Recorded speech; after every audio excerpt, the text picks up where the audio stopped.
రంజాన్ మాసం క్రమశిక్షణ, నిష్ఠ, సహనం, దాతృత్వం, మానవత విలువలకు ప్రతీకగా నిలుస్తుందని తెనాలి ఎమ్మెల్యే, రాష్ట్ర ఆహార, పౌర సరఫరాల శాఖ మంత్రి నాదెండ్ల మనోహర్ అన్నారు. ఉపవాస దీక్షలతో మనసు, మనోగతం పవిత్రం అవుతుందని, ప్రతివారు మత వర్గ విభేదాల్ని పక్కన పెట్టి ఐక్యంగా జీవించాలని ఆకాంక్షించారు. తెనాలి పట్టణంలోని చెంచుపేటలో ఉన్న ఈద్గా వద్ద పవిత్ర రంజాన్ పర్వదినాన్ని పురస్కరించుకుని నిర్వహించిన ప్రత్యేక ప్రార్థనల్లో స్థానిక ఎమ్మెల్యే, రాష్ట్ర ఆహార, పౌర సరఫరాలు, వినియోగదారుల వ్యవహారాల శాఖ మంత్రి నాదెండ్ల మనోహర్ పాల్గొన్నారు.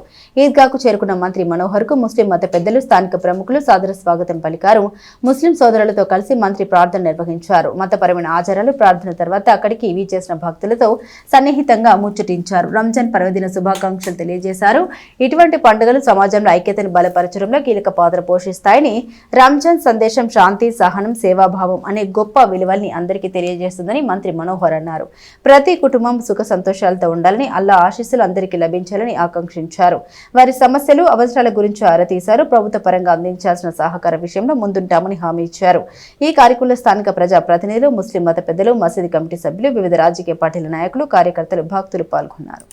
రంజాన్ పండుగ ఈరోజు మన తెనాలి ఈద్గాలో ప్రార్థనల తర్వాత ముస్లిం సోదరులందరికీ, వారి కుటుంబ సభ్యులకి అందరి తరఫున రంజాన్ ఈద్ ముబారక్. ఈ ప్రాంతంలో మనం ఒక చక్కటి వాతావరణంలో ప్రేమ, అభిమానం, ఒక స్ఫూర్తినిచ్చే విధంగా ఇఫ్తార్ పండుగ అప్పుడు మనం ఏ విధంగా 10 మందిని ఆదుకోవాలనే తపనతోటి కార్యక్రమాలు చేసుకుంటామో, అదేవిధంగా ఈ ప్రాంతంలో ఉన్న మైనార్టీ సోదరులందరూ కూడా నేను మనస్ఫూర్తిగా మనవి చేస్తున్నాను. మన కూటమి ప్రభుత్వం, గౌరవ ముఖ్యమంత్రి గారు చంద్రబాబు నాయుడు గారి ఆధ్వర్యంలో ఖచ్చితంగా మీ సంక్షేమం గురించి, మీ ప్రాంత అభివృద్ధి కోసం, మన బిడ్డలకు ఉపాధి విషయంలో, భవిష్యత్తులో మీరు కూడా ప్రతి అడుగులో భాగస్వాములు అయ్యే విధంగా మన ప్రాంతానికి మన అభివృద్ధి కలిసి చేసుకుందాం. ఒక మంచి వాతావరణం తీసుకొద్దాం. ఆ ప్రేమ, అభిమానం, మీ ఆరోగ్యం, అదేవిధంగా మీ సంపద ఖచ్చితంగా పెరగాలి. ఈ ప్రాంతంలో మనం అటువంటి కార్యక్రమాలు చేసుకుంటూ ముందుకెళ్దాం.